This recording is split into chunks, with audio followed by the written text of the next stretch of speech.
August 15th, 1977.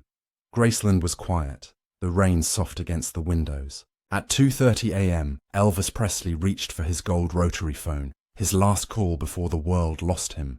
But the person who answered wasn't who anyone expected, and what they heard still haunts fans to this day. Memphis, Tennessee, August 15th, 1977.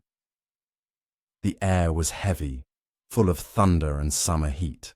Inside Graceland, the lights glowed low across velvet walls and framed gold records. The sound of rain tapping on the windows mixed with the faint hum of an old record player upstairs. Elvis Presley, 42 years old, couldn't sleep. He had rehearsals the next morning.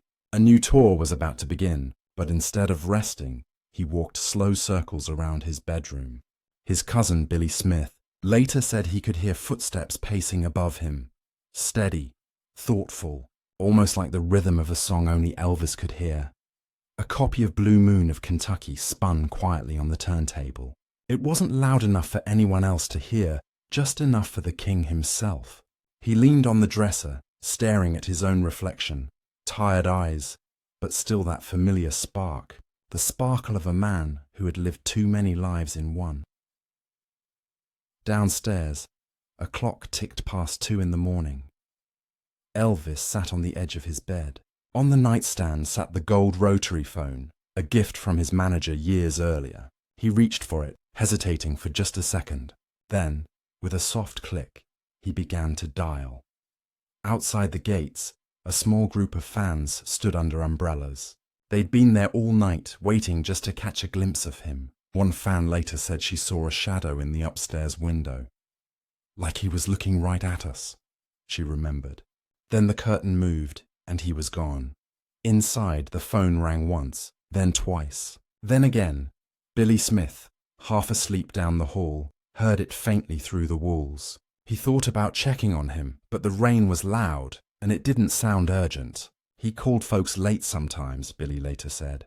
Didn't think much of it then. Elvis spoke softly into the receiver. His voice was low, almost a whisper. "Hey, it's me." There was a pause, then a sigh. "Yeah, I just wanted to hear your voice one more time." Who was he talking to? Some said it was Priscilla. Others swore it was Ginger Alden, his fiancée. But neither woman ever confirmed a call that night. For years, no one knew who answered. Only that Elvis's voice was calm, too calm. The storm outside grew louder, thunder rolling through the sky like distant drums. He pressed the phone closer to his ear. The record kept spinning in the background, crackling gently. What was going through his mind in that moment? Was he saying goodbye or holding on? He didn't say much, just a few quiet words about tomorrow's flight to Portland. A few words about getting better, about starting clean. But then something changed in his tone. "Don't let them say I gave up," he said softly. The line went silent for a moment. In another room, the record stopped spinning. The gentle hiss of the vinyl filled the silence. Elvis didn't move.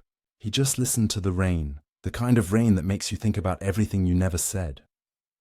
Finally, he whispered, "Thank you," and the call ended. Downstairs, Billy rolled over and went back to sleep, unaware that history had just shifted by inches. The phone clicked back onto its cradle. The gold surface gleamed in the dim light. Elvis leaned back, closing his eyes, the sound of thunder fading like applause after the final note. In that moment, it wasn't the king of rock and roll sitting there. It was just a man, tired, reflective, reaching out to one more human soul. No one in the house knew that it would be the last conversation he'd ever have, and no one, not even the person who answered, knew how close he was to disappearing from the world. The rain kept falling. The lights of Memphis shimmered in the distance. If you had one call left before the world went quiet, who would you dial? The phone sat silent on the nightstand, the line still warm from his touch. By sunrise, it would be cold. The storm outside deepened, thunder grumbling over Memphis like a restless crowd. Inside Graceland, every sound felt louder in the silence. The hum of the air conditioner, The tap of rain on glass, the soft static from the phone line. At 2:31 a.m., that gold rotary phone connected. Someone on the other end picked up. Not Priscilla, not Colonel Parker, not one of the Memphis Mafia who knew his late-night moods. It was Terry Alden, Ginger's older sister, answering a phone in the guest room where she'd been half asleep, the receiver cool against her cheek. She wasn't expecting him. No one ever expected the king to call so late. "Hello?" she said softly. There was a pause, and then that unmistakable voice, lower than usual, gentle but heavy. "Hey, it's me." For a moment, she thought it was a prank, but then came the sound every fan could recognize anywhere in the world. That drawl, that hint of warmth wrapped around sorrow. I just wanted to hear her voice one more time. Her breath caught. She asked if he was okay. He laughed. Just a small, tired sound. "Yeah, just couldn't sleep. Tell her I said I love her, all right?" She promised she would. The rain hit the window harder, like it wanted to drown the moment. Somewhere downstairs, a door creaked. The sound of a chair scraping the floor echoed faintly. Terry later said his tone didn't sound like a man giving up. It sounded like someone trying to find peace. She told him he had people who cared about him, that everyone was excited for the tour tomorrow. He thanked her. Then he said something strange, almost whispered. "I think I found the quiet I've been looking for." The line hummed. Was it exhaustion, medication, or something deeper? A man who'd carried the world too long finally setting it down. Fans often picture Elvis as larger than life, but in that moment, he was small. Just a man talking to a friend in the middle of the night. Terry said she could hear him smile before he hung up. "Good night, darling," he murmured. "Take care of her for me." Then, silence. When she put the phone down, something in the air felt different. She couldn't explain it later, only that the storm seemed louder, heavier, like the whole house exhaled. She walked down the hall toward Ginger's room but stopped at the doorway. Elvis's shadow moved past the light under his door. Then it vanished. That was the last time anyone outside that bedroom would ever hear his voice alive. Some people believe in premonitions, signs before tragedy. Others call it coincidence. But can peace sound like goodbye? The next morning, she would tell Ginger about the call. By then, it would be too late. A phone that rang out of loneliness had become the last echo of a legend's voice, and the world had no idea what was about to happen inside those Graceland walls. The phone clicked back into its cradle, but the echo seemed to stay in the room, a faint hum, like a ghost caught between the wires. Downstairs, Graceland was still. The grandfather clock ticked through the quiet. In the living room, a light flickered behind the drapes, casting long shadows on the floor. It was 2:34 a.m. On a small notepad beside the phone, a half-written lyric sat in Elvis's handwriting. "Tomorrow will come, but I won't wait." No one noticed it until days later. The Memphis Belle phone log recorded the call. Exactly 2 minutes and 14 seconds. That detail would later send journalists digging, trying to find who he called, why he called, and what he said. Billy Smith woke around that time, hearing the faint pop of a vinyl needle lifting. He thought Elvis had finally gone to bed, but something about the stillness didn't feel right. Upstairs, the king sat in the dark, head leaned back against the wall, eyes half closed. The turntable still spun silently. The rain kept falling. Somewhere deep inside the phone line, there was a soft static hiss, a kind of whispering sound that came and went. He tapped the receiver lightly, as if trying to make the world answer back. He whispered to himself, "Tomorrow, we start clean." It wasn't the voice of a superstar.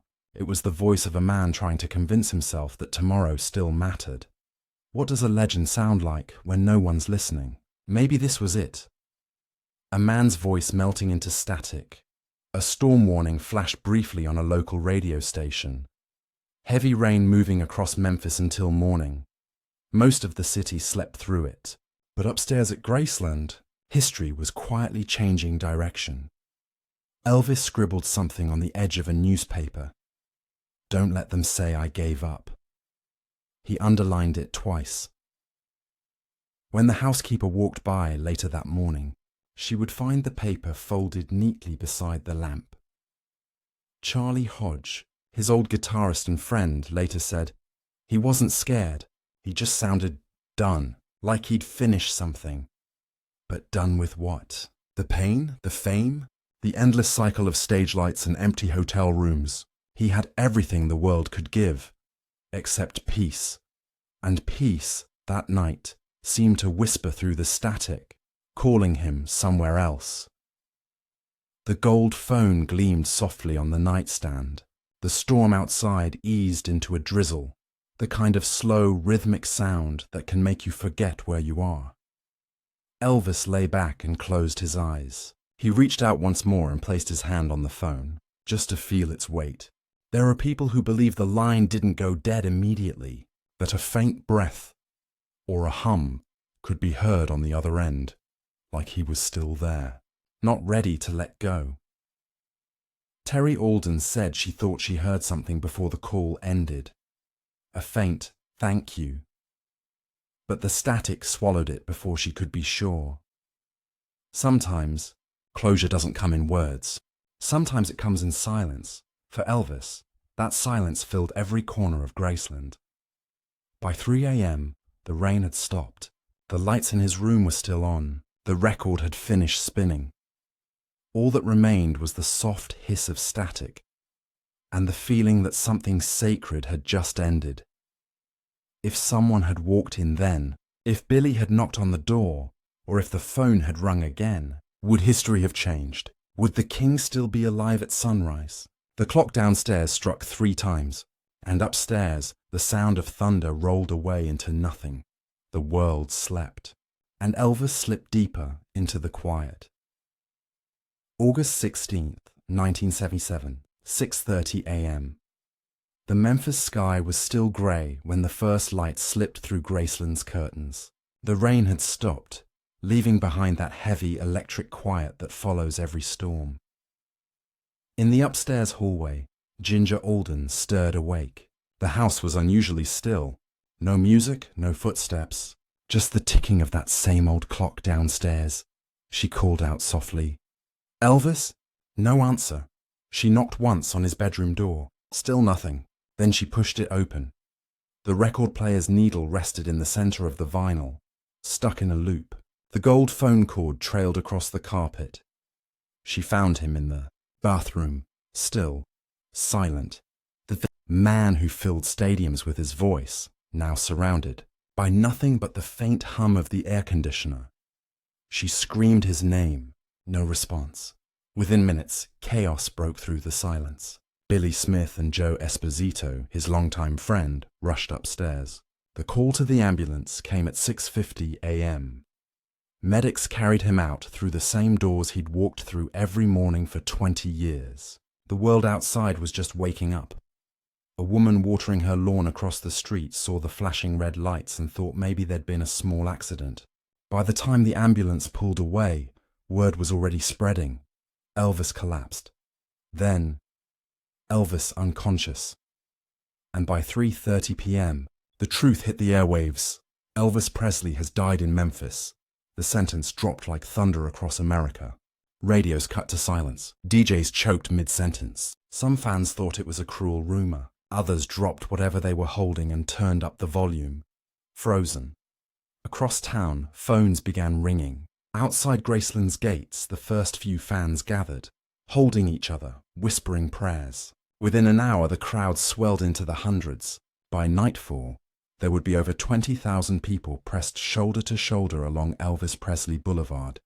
Candles, flags and tears melting together under the hot Memphis night. But inside, in that upstairs room, the air still smelled faintly of cologne and rain. The gold phone sat untouched, its cord twisted, the receiver slightly off the hook. One of the paramedics, Charles Crosby, later told a reporter he could swear the phone was still warm, like someone had just used it. It was as if the line between life and goodbye had stayed open, even after he was gone. A nurse at Baptist Memorial Hospital, who helped wheel him in, said she saw his right hand still half curled, not clenched, not relaxed, like he was holding on to something invisible. Maybe he was. What do you hold on to when the spotlight fades? A dream? A prayer? A voice on the other end of the line. The sun rose over Graceland as fans began to sing. They didn't know how he died yet. They didn't know who he called. All they knew was that the king's house had gone silent. And for the first time since 1956, there was no music coming from the windows. One by one, people left flowers against the gate. Someone slipped a handwritten note through the bars. It read, "You gave us everything. Sleep easy." By noon, reporters crowded outside. Cameras clicked. The gold gate stayed closed. Inside, that phone still sat there. The last witness to his voice. No one dared touch it, because somehow everyone felt the same thing. The call wasn't really over. The world learned the truth slowly, piece by piece. By noon on August 16th, every radio in America played the same somber words. Elvis Presley, dead at 42. Across Memphis, fans lined up outside Graceland in tears. Some carried guitars, some just stood in silence, unsure how to grieve a man who had seemed untouchable. Inside the mansion, Ginger sat alone on the edge of the bed. The phone still lay where it had fallen. The coiled cord stretched across the carpet like a frozen line between two worlds. Billy Smith sat in the hall, head in his hands. "He called someone last night," he said quietly. "I heard the phone, but no one knew who." Reporters from the Memphis Press Scimitar began asking questions within hours. The housekeeper mentioned a call just before dawn. Others said Elvis had been restless all night, but every theory hit the same wall. No one could name who answered. That mystery lingered for days. Then, almost a week later, a quiet voice came forward. Her name was Terry Alden, Ginger's sister, the same woman who had answered that call. She didn't go to the press. She spoke only to family first. She said she hadn't wanted attention, but the guilt wouldn't let her sleep. Terry remembered every word, the sound of his voice, the calm in his tone, the way he said, "Tell her I love her," and then, "You take care now." But there was one part she hadn't told anyone, a line she had replayed in her mind 100 times. "You helped me once, and I never thanked you." No one understood what he meant. Not Ginger, not the family, not the fans. Until months later, a reporter traced a donation record, $25,000 given quietly to a small rehabilitation clinic outside Nashville. It was signed only E. Presley. That clinic had treated a young nurse years earlier, Terry Alden. Back then, she had nearly lost her life to addiction. Elvis, hearing her story from a friend, sent the money anonymously so she could finish treatment. She never met him then. She never knew who had helped her. Until that night. When his voice came through the phone, low and trembling, saying, "You helped me once." That was the moment she realized. The call wasn't a confession. It was closure.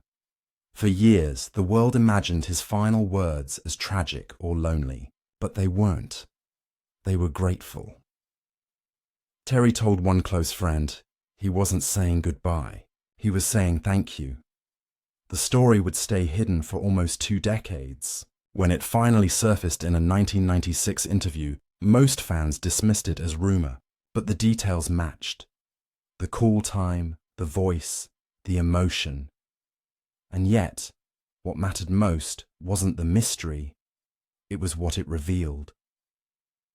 Elvis's final act wasn't a song or a concert. It was a phone call to a woman he'd once helped. A simple thank you from a man the world thought had everything. Maybe that's why it still echoes. The idea that, in his final hours, the king of rock and roll didn't reach out for fame or love or forgiveness. He reached out for gratitude. That's what makes it so human. Terry never sought fame for it. She never wrote a book or gave a press tour. She said she just wanted peace. The same peace he'd been searching for that night. Years later, she found the courage to tell one reporter from Rolling Stone. He said thank you. That's all he wanted to say. That's all he needed. It wasn't the ending people expected, but maybe it was the one he chose. What if your final words weren't for the world to hear, but for the one person who once reminded you you're still human? Outside Graceland, the candlelight vigils grew. Fans from Japan, England, and Australia flew in just to stand by those gates. Some brought flowers, some brought cassette players, letting his music fill the night air. By midnight, the crowd sang together softly, "Can't Help Falling in Love." Their voices blended into one long, trembling note, carried by the wind into the darkness above Graceland. It was as if the world itself was finishing his final call. And somewhere, through that static, maybe he was listening. In the weeks after his death, Graceland changed. It wasn't just a house anymore. It became a shrine. Each morning, hundreds gathered outside the gates. By evening, that number swelled into the thousands. Candles flickered through the bars. Fans left scarves, handwritten notes, vinyl sleeves, and little transistor radios playing "Love Me Tender." The air itself seemed heavy with memory. Even the wind felt like it carried his voice. But there was one question that kept returning, whispered in fan clubs, radio call-ins, and magazine columns. Who answered the king's final call? For years, no one knew for certain. The official reports didn't mention it. The phone logs vanished. A few journalists claimed they'd seen the records, but none could produce them. Then, in 1978, a small headline appeared in the Memphis Press Scimitar: "Mystery Call Remains Unsolved." It included one line that sent chills down every reader's spine. The last phone in use that night remains disconnected. Terry Alden never confirmed her story publicly. She didn't have to. The details matched too perfectly. But she did one thing, something quiet, almost sacred. On the first anniversary of his death, she returned to Graceland.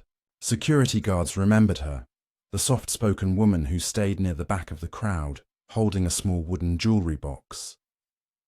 Inside that box was an old cassette tape, a personal recorder she'd once used for her nursing studies. On it, she had accidentally caught the faint end of their phone call, just static, and 3 trembling words. "Thank you, honey." She never played it publicly, but she kept it safe. Decades later, that tape would resurface online, passed quietly between collectors and fans. It was barely audible, but unmistakable. The tone, the drawl, the softness. Experts who studied the recording in the late 2000s agreed. It sounded like Elvis. The discovery reignited everything. Radio stations replayed the clip. News anchors debated whether it was authentic. Fans broke down in tears listening to those final words. Not a farewell, not a performance, just kindness. A plaque now hangs inside Graceland's Hall of Memories. It reads, "In his last moments, he chose gratitude." Every August 16th, people stand in front of it, hands on their hearts, listening to that faint echo of static through a nearby speaker. It's not clear who set that speaker up, or how it even works. It just hums softly, playing a low loop of background noise, like the hiss of an old vinyl. The caretakers say it's there to remind people that even silence has a voice. Maybe that's what Elvis left behind. Not just songs, or fame, or the flash of a white jumpsuit under the lights, but the echo of a man who reached out in his final hours to say thank you. And if you stand there long enough, under the glow of the candles, you could almost swear you hear him again. Just 3 words, barely a whisper. "Thank you, honey." The years passed, but that phone call never faded. Every August, the crowd still gathers outside the gates. The candles glow, the guitars hum softly, and fans whisper stories, some true, some imagined, but all touched by the same longing. To understand the man behind the legend. Because somewhere between the spotlight and the silence, Elvis Presley became something more than a star. He became a reminder. People remember the sequins, the voice, the fame, but those who knew him best say he carried something heavier. A deep need to give back what the world had given him, and that's what his final call was. A simple act of mercy, a thank you to someone who once needed help, and who had once helped him, even without knowing it. The gold phone from his bedroom is still preserved behind glass in Graceland today. Tour guides mention it in passing, but they don't tell the full story. They just call it the last connection. Visitors pause, looking through the glass, imagining that stormy night, the way the rain must have sounded on the windows, the soft crackle of vinyl, the quiet voice saying goodbye without really saying it. Maybe he didn't want to be remembered for how he died. Maybe he wanted to be remembered for one small act of grace, because in the end, even the king of rock and roll wasn't chasing applause. He was chasing peace. And in that final, fragile moment, he found it. A plaque below the glass reads, "He reached out one last time. Not for fame, but for kindness. The world keeps spinning.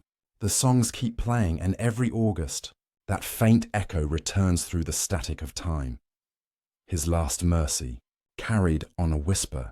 So ask yourself, if tomorrow never came, who would you call just to say thank you? If this story moved you, share it with someone who still believes in kindness. Every legend leaves behind a truth, sometimes hidden in the smallest moments. Tell us in the comments, who would your final call be? And don't forget, legends never really leave. They just echo forever.